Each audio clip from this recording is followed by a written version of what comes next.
Welcome to Act 3, the podcast where we explore how to thoughtfully shape the rest of our lives. I'm your host, Kara Gray.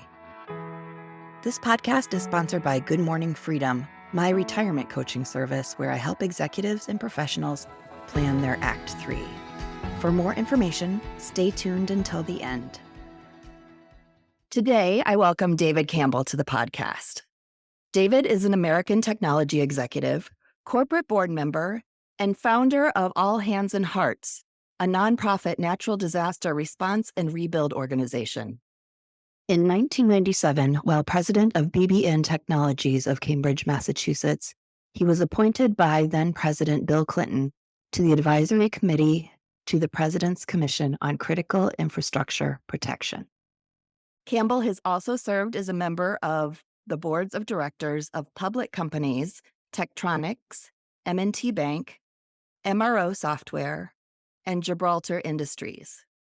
As trustee at both Niagara University and SUNY Buffalo, as chairman for civic organizations including Roswell Park Comprehensive Cancer Center Council, the Buffalo United Way Campaign, the Erie County IDA, and the Buffalo Chamber of Commerce. He is recipient of honorary doctorates from both Niagara University and Canisius College, Citizen of the Year from the Buffalo News, the 2013 Richard Cornell Award, and the Encore.org 2014 Symetra Purpose Prize. He is married to Gaywen Campbell, and the couple have 4 children. David, welcome to the podcast. Well, thank you very much. Sorry for the lengthy bio. No, it's good. I'm really excited to have you as a guest today. Thank you. I generally start these interviews talking about what folks have been doing for the bulk of their career. In your case, that was as a technology executive. Tell us about that time in your life. Well, it was great. I joined IBM in 1963 and spent half a dozen years there. It was a great company, but in the late 60s, new industries were growing. So I left, joined some other folks, and we built a company called Computer Task Group that I spent 25 years. And during that time, we built it from under $1 million to a $300 million New York Stock Exchange company. And we learned a lot about how to build the culture of an organization. You have to care for the people, care for the customer, care for the shareholders. We were a public company most of that time.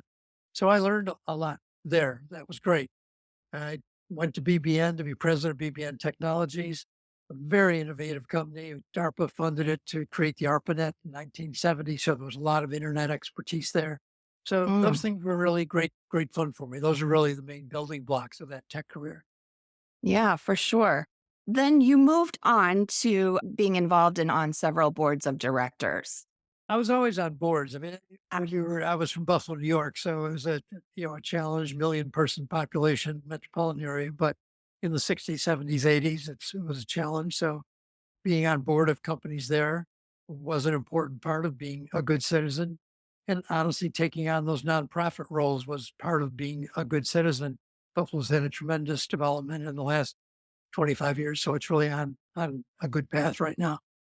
Yeah, that's excellent. And speaking of being a good citizen, you founded All Hands and Hearts, the nonprofit natural disaster response and rebuild organization in 2005. Tell us the story of how that came about. That's a little crazy. This is an example where things don't go according to plan. So BBN had a lot to do with the internet creation, as I mentioned, when the December 26, 2004 tsunami happened. At that time, I was on the board of Tektronix, so we were having a board meeting in January in Berlin. I've always been a bit skeptical of the media. And so I thought, since I'm already going halfway, crazy idea, but halfway to Thailand, I'm going to go and get a broadcast ability over the internet from the middle of the disaster, just because I thought it would be useful for people to have that point-to-point view as opposed to information going up to the media and then being distributed down, that I could send information directly across. To my great surprise, when we did that, people started showing up who wanted to help. 10, 20, 50, 80, eventually 300 people paid their own way, came to live in tents in Bang Tao, Thailand, just because they knew it was a place they could be purposeful, be helpful, be productive. And it was a great experience. And then I thought it was a one-time deal. And 5 months later, I was home and Katrina hit. Mm. And I talked with Darius Manset, one of my young guys who've been with me in Thailand. And we knew if we created the same model, people would come. And so we incorporated it 8 days after Katrina hit. And to think about fast growth companies, 30 days later, we had 216 volunteers living in a building in Biloxi, Mississippi that I had to literally was financing on my credit card basically at that time. But we had a food, feed, transport, equip, manage. And it was just exciting because the people that came were wonderful and passionate and they just wanted to be productive. And so that was really the core start of the organization. The organization doesn't charge people anything for volunteering. You can come for basically any period of time from a day to 6 months. It's totally pragmatic and productive. And it's grown in the last 18 years now. It's had 60,000 volunteers and done 150 programs all around the world. So it's become a real useful factor in the disaster response business. It has people on the ground in Maui, Hawaii today, on the ground frankly, in southwestern Ukraine, but Mexico, Philippines, Nepal, and of course in the U.S., helping out with flooding in California and the Irma response or Ian response in Florida. So it's been busy. It's been really fascinating problem solving in that very complex space of the chaos after a natural disaster. Yeah, that's incredibly impressive. Wow. What is your involvement with that today? I know you have a whole It's like passive. I was the founder. It still lists that way, and that's the way I communicate with people. I still have monthly interaction with a wonderful young woman, Jess Thompson, who's the CEO. And so my main issue is being a mentor and support to her right now. great. Is there a way that my listeners can do you look for donations? Do you like how does Sure. the organization run? Sure. Yeah. It's about a $10 million a year revenue, totally run off donations, no government support to date. The full name of the organization or website is allhandsandhearts.org. If you go to hands.org, you'll also get to the website, which I find is a little easier. Um, and yes, I'd love it if people would support it. It's extremely efficient. Always been, it's 4-star rated on Charity Navigator and highly rated on GuideStar. So it's extremely efficient. I ran it for all my time with no compensation, which made it easier for me to be going out and raising money because that's one of the main jobs of a quote founder, chairman, et cetera, et cetera. So yeah, very proud of the organization and what it's done and what it is, and excited to see what it can be going forward. Yeah, for sure. Unfortunately, these natural disasters seem to keep happening and at a more accelerated pace. Well, two things affect that. Obviously, climate change makes hurricanes, typhoons stronger, and population's increasing. So, poor people often live in areas that are more vulnerable. We have always focused on helping the poorest of people. When we went to Houston after Harvey hit, we put our base in the middle of the poorest area we can find. Partly it helps our logistics, but also frankly, to send a psychological message. People are here to help. And it's interesting in these areas, you know, Mexico, Nepal, Philippines, and we bring people from all around the world, well over 100 countries have had volunteers come. So when real individuals show up to help someone who aren't being paid, it gives the people there a tremendous sense of someone knows and cares, and it gives them an emotional lift. And that was always very important to me. The psychological impact on the disaster victim, very importantly, the impact on volunteers who take the chance of joining a group that they really don't know well, going to a program in Nepal where they'll be with 60 people of different ages, different nationalities, different skills, and yet the whole group comes together and becomes productive. It's a wonderful thing to see and a wonderful thing to be part of, frankly. The happiest days of my life have been days I've spent in the middle of Haiti or Nepal or Philippines or Bangladesh because you're really making a difference. Yeah. And not only will I put the link to donate, but also the people that I tend to work with as clients are also looking for purpose after their retirement. Do you find that your volunteers are older of retirement age, or does it really run the gamut? It runs the gamut, and actually there's sort of a gap. So probably 60% of the volunteers are 25 and under, but they get a lot of the good work done. Not so much in the 30 to 50 category. And then we start picking up volunteers again. I think the oldest couple I can remember was a 93-year-old guy and a 79-year-old wife. So, one of the magic of all hands is to look at who we have and make everybody productive because there are so many needs after a natural disaster. I still remember in Biloxi, one of our best volunteers, we had a 3-generation group, a grandmother, mother, daughter. But, and the grandmother would stay in and bake cookies during the day. So when the other 200 volunteers came back, they had trays and trays and trays of freshly baked cookies. She would win volunteer of the month if we did an election. So the point is everybody can do something well. And part of the magic is to make that blend work effectively. Yeah, and yeah, certainly all skill sets and all types of personalities and all I mean, everybody, yeah, can Yeah. contribute. I think that's I, I will give it go a ahead. plug. I did write a book on founding it, and it's on Amazon. And it's Okay, the origin of a volunteer organization by David Campbell. So if you look at All Hands Volunteers, David Campbell, you'll find it. perfect. I will link that as well. I know that you have a passion for helping people find like the right philanthropic organization to get involved with.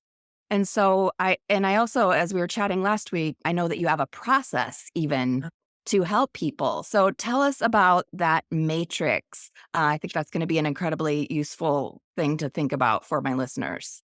Sure. So, when I was running CTG way back, I was in YPO, Young Presidents Organization. Then I rejoined, only 5 years ago because having YPO is a global organization and having connections to people in countries as we went for disaster response seemed effective to me. So it's become as people are retiring within the organization and others, I have people coming to me and saying, "Tom, just give me some advice. How did you do this?"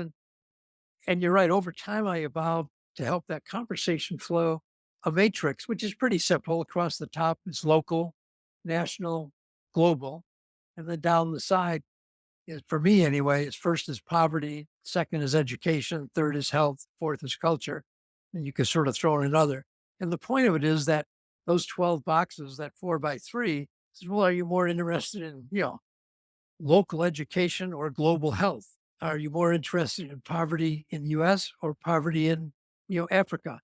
And it's really a start of a conversation. And then once someone starts to identify the segments that are of most interest, then there's a set of tasks to sort of put them on a path to find information. One is there's, frankly, in many donor groups, I'm very like the phrase engage philanthropy because when people are looking for something to do in this next phase of life, that implies being engaged, means doing something. Mhm. Philanthropy is great, but there's a tremendous need, in my opinion, for engaged philanthropy. So it's find an area that's of interest, then go through a process to investigate several organizations. Organizations have different sizes. And in the nonprofit space, people would generally categorize organizations as under a million, a million to 10 to 50 million in revenue, and then over 50. The over 50s are the very largest. They can be wonderful. Medicine Sans Frontier, Save the Children, et cetera. The under ones are really challenging, and the 1 to 10 million is a very interesting size. If someone wants to go into engaged philanthropy, part of it is setting up a philanthropy budget. You have to say, this is an important next phase of my life. I'm going to invest in it the same way I invested in my college education, whatever. And say it's $10,000 a year you can afford. Well, a $10,000 donation to $1 million organization is 1% of their revenue. So a 1% client is a very important client in a company or in a nonprofit. So part of it is to, go through a process. There are, ways of looking again within categories of need, poverty, and so on. I've been involved the last 9 years with a wonderful organization called Network of Engaged International Donors. And this is a group of over 200 people who really share their problems, their failures, their successes to try to be more effective, have their philanthropy more effective. It's based in Boston, but expanding across the country as we expanded so much during COVID. Um, and that's another website that I would encourage people to look at, even if they don't want to support Need, which is a nonprofit that needs support, but it's a gateway into a giving circle, which is a group of people who come together, put in a modest amount of money, and then they focus on something like gender equity in South America, or clean water in Africa, or how to help agricultural productivity. So you find yourself pick an area, then you'll become connected to organizations that allow you to feel a greater relationship with an organization, which I think is important. I'd rather see someone give their money to three appropriately sized organizations than just, frankly, send it either to one of to the university or to a bingo, a big international NGO, Yeah. because you can really feel connected and feel purposeful and feel impactful. Yeah. You mentioned Charity Navigator. What other websites are good to look at in terms of like validating, how responsible the organization is with Yeah, in terms of your money? both Charity Navigator and GuideStar are very good starting point. If you go to GuideStar with a charity name, it'll give you a link to the tax returns for the organization, which Oh, in the nonprofit space are called 990s. And if you click, you'll click the current 990, among many other things. Number one, it'll give you accurate financials, but clicking down, it'll show you who the board is and candidly what the CEO compensation is. And it's always interesting to look at an organization and just see what the CEO's compensation. If it's under 100 grand, you have one feeling. If it's in the 100 to 250, okay. If it's 500 and over, you I'd have go, another feeling. yeah. But Like maybe that's not something you want to support. you got to look at a lot of, just getting comfortable with 990 is a very easy way. And they're also at GuideStar. Most organizations have their annual report, which can be worth looking at. But yeah, those are good. Yeah, you mentioned circling back and being involved with YPO, the Young Presidents Organization. Yeah. And when we were chatting last week, you were telling me that's a real full circle moment for you. Tell me about how that group is aligning with things that you're working on currently and current interests. So YPO is an organization of about 35,000 people in, I think, 150 different countries or something like that. But in the past 2.5 years within YPO, a group is called the Global Diplomacy Network, which is particularly interested in issues that are global. For example, when Russia invaded Ukraine, we had within the GDN, I'll call it, a few hundred people on a call with some from Russia, some from Mm. Ukraine, and some from all other countries in the world. And so you get a different kind of dialogue because you're within a group that has a certain high degree of trust and confidentiality, but you're able to have very direct communication.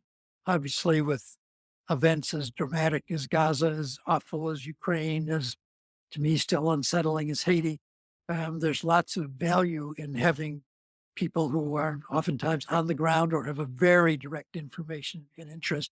And I'm finding that to be very useful. Yeah, for sure. And I think Um, anybody going oh, into go ahead. retirement should look at what organizations might bring, rather than trying to do this alone. I mean, you can do it through Rotary, you can do it through your university alumni group. We'll have Yep. people that are interested in parts of philanthropy. A local community foundation is a great source of what's needed locally, as is the United Way. So part of it is just being strategic, you know, Yeah. determining what I want to do and then determining where will I get the information that will allow me to be informed. Because if I end up feeling more productive, I'll be more satisfied. Yeah, for sure. Speaking of being satisfied with what you're doing with your life right now, you mentioned last week when we were chatting that you're getting great joy in your life at this time by connecting people. Tell me more about that. And is that happening within those organizations or is that just happening like organically? Well, part of it is really connecting, in spite of the fact that I spent a lot of time in tech and the internet and so on. I find connecting with people is best done in person. Yeah, So, I I'm agree. I'm down. I have a house down in South Carolina, but the last few months ago, we drove down and made a point of stopping and spending a day or so with people that had been important to me in my life and still are. And I think there's tremendous value in being with someone, and again, linking back in a way to what you do with your time. I mean, a lot of people think they want to travel. Well, there's a difference in purposeful travel and other. And that can be as simple as, the local art museum sponsoring a trip to go somewhere. Well, go with them. And when you're with people, you'll talk and learn and you'll get their share of their experiences. But when someone comes and says, I really would like to help agricultural productivity, well, I know nonprofits that are focused on that. So that most of my connections now is in the helping people into the nonprofit space. But people are grappling it. I'll tell you another wonderful aid for people starting the search. And this will seem funny, but it's ChatGPT-4. I don't know if people have used it, but it's a tremendous source of advice. I was working with a friend about 2 months ago who's very interested in helping homeless vets. And he had a couple of organizations he knew, but I went into ChatGPT-4 and said, give me the, 10 organizations in New England that help homeless vets. Got the list. Give me an individual contact, a website, and a phone number. Got the list. And you can almost sit and have a conversation. How would I help provide clean water to small communities in South America? ChatGPT can be the start of that conversation. Yeah. And that's the paid version, right? Because that's connected more It's closely to $20 the a internet, $20 a month. Yeah. It's $20 a nothing. month. It's brilliant. You can have a conversation with it. You could even ask I'm going to be retiring in the next couple of years, give me some ideas of different, this is what I've done so far in my career. Give me some ideas of how I can replace that and find purpose in my life. Yeah, it's going to take my job away. I'm just kidding. No, there's a lot of need for people guiding people on the path. Yeah. The same way in philanthropy, there's a whole career category called philanthropic advisors who are dedicated, very knowledgeable, very effective, and very much can tailor what your needs are. If you have substantial wealth, it's one situation. You want to set up a family foundation. If it's more modest, how do you pick and choose? And many of them are good friends of mine, and they can be a great help too. Yeah, fantastic. You have been a wealth of information and inspiration, David. I do want to check in and see if there is any final advice that you would give to people who have been in the business world or been in the professional world and have really been absorbed in their career as they approach retirement and different ways too. If you find the right philanthropic connection, it can be incredibly satisfying. I mean, most organizations have been started with someone for a passion for a cause, as opposed to having marketing expertise, right, or strategic planning expertise. Every nonprofit needs assistance in increasing their revenue. And it's not just to get a donation, it's to help them think strategically about what other pool of people might be interested in supporting them. So whether it's strategic planning, whether it's marketing, whether it's human resources, there's tremendous ability to bring your particular skill to bear on an organization, really have a material impact on it. I would also suggest, if you're going to get in the game, be willing to put some skin in the game. When you go to an organization and say, hi, I've looked at your budget, I've looked at your annual report, I'm considering becoming a $5 or $10 or $25,000 donor, but I'd like to know these things. That's a perfect conversation to start. So I think it's a way to take advantage of all the skills you've been able to develop in your career and apply them to a purely purposeful organization. And that's a wonderful gift to have the time. And your time's important too. The money's critical, but your time's important. And so it's almost saying, I'm going to take a quarter of my life and spend it working on the organizations I've chosen to support. And that can be very useful. Yeah, and rewarding. David, thank you so much for your time today. I really appreciate it. Well, thank you, Karen. I enjoyed it. It was fun. Take care. You too. This podcast is sponsored by Good Morning Freedom, my retirement coaching firm. I help executives and professionals plan the non-financial part of their retirement, like how to discover new purpose and how you want to spend your time. I offer a one-on-one coaching retirement blueprint package where we work together to discover some new avenues of exploration for your Act 3. This coaching is completely custom and will provide you with a ton of resources and support as you transition to this new stage of life.